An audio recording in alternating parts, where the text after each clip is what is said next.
Wow, what do you know? It's time for the Pocket Knife Show. Hey, it's Mike on the mic again for another episode of the Pocket Knife Podcast. You're back.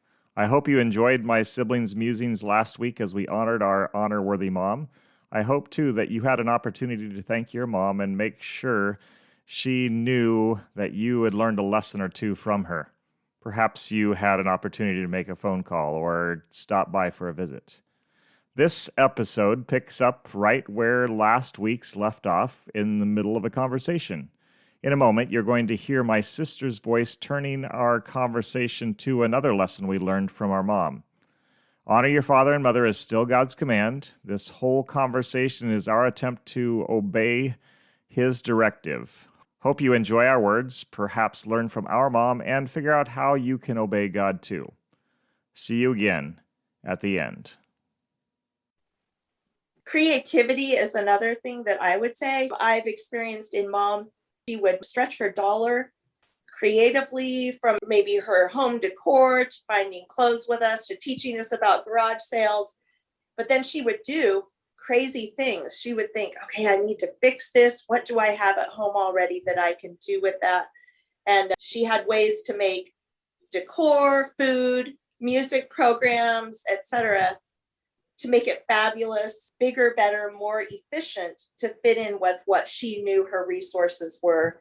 And kind of along with that, I would also add that mom's purse is large, but because it's large, if you need something, just say it out loud, because she probably has it in her purse. I think she has the MacGyver purse, and she's going to help you figure out a way for whatever your issue is at that moment. So that's a funny part of her creativity.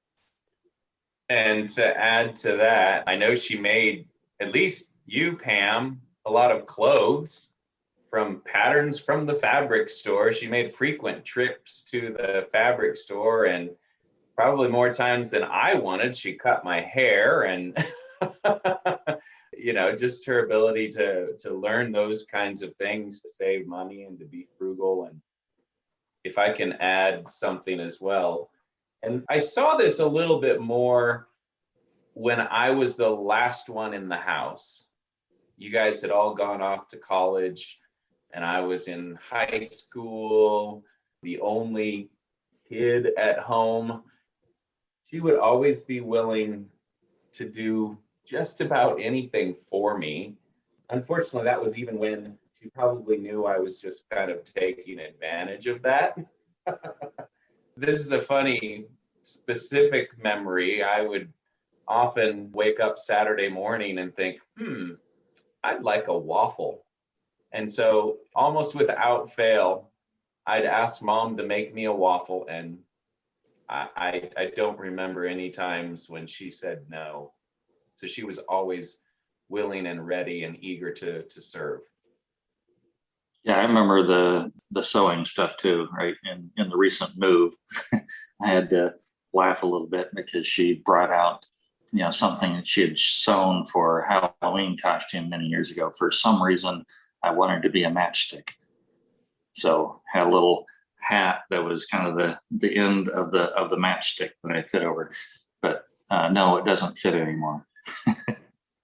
I remember showing Davis and Sydney that and putting it on their heads just to laugh and to talk about how mom was creative about that. And John wanted to be a matchstick, so she made it happen. And they loved it. And just the other day, actually, I have a sweatshirt that zipper is no longer working. And the first person I thought of was, I wonder if mom could fix that. And I'm sure she can. I was at their house the other day, and I put my coat down, and the next thing I know, mom is sewing on a part of the zipper that had come loose. It was great. It's all fixed up now. And that leads me to one of the other momisms that I wrote down. I call it directed busyness and energy. And even though she's, obviously older than all of us, because she's our mom, I feel like she has more energy than I will ever have. And she's always wanting to feel productive in her day, even if it's just a couple of things she wants done. she feels better if she's able to accomplish things, whether that's fixing somebody's zipper for them. She just likes to get stuff done, but she does it in a very directed way. She directs her energy just to helping others. And that's one of her spiritual gifts, is that gift of helps. And you see that around every corner. Strangers, people she loves, knows, she just will help anyone that comes her way that she sees a need with.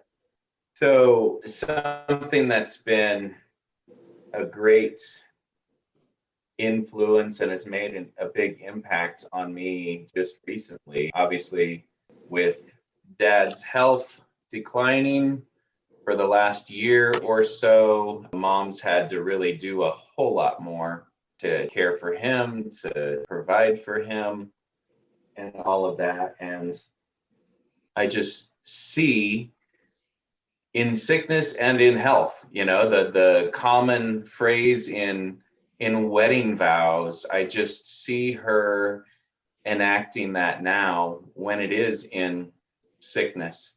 She's loyal.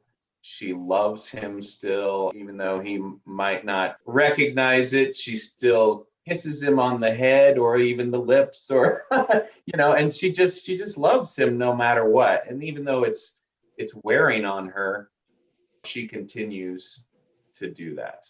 And that's inspirational to me. And I wanted to mention too, she's the tea party queen. She can make a tea party out of anything, and she will. And that was another part of her frugality of entertaining the grandkids, girls and boys alike, even though the girls probably did the dress up closet thing more. Mom's dress up closet was always full of hats and frilly stuff and jewelry and stuff that they could dress up for, and then have their spectacular tea parties that were probably super simple, but because they were an event, they became a part of those girls' experiences. And now when we go to Colorado, the boys go off and, well, everyone goes off to do the 14ers now, but it started just as a guy trip.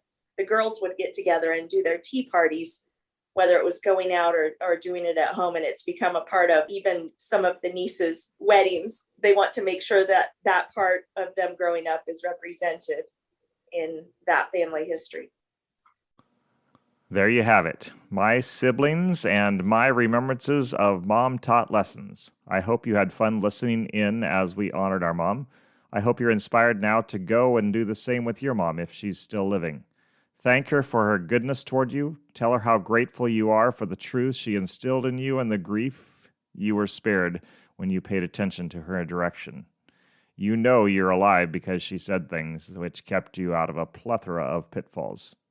Go, now. Let your mom know how God helped you through her. Honor your mom, and you'll enjoy God's promised good and long life. At least living longer will be more likely. Happy Mother's Day. Love you. I'm glad you're my mom. And don't forget, you're the best. Oh no, it's sad, I know. We've come to the end of the show. See you next time.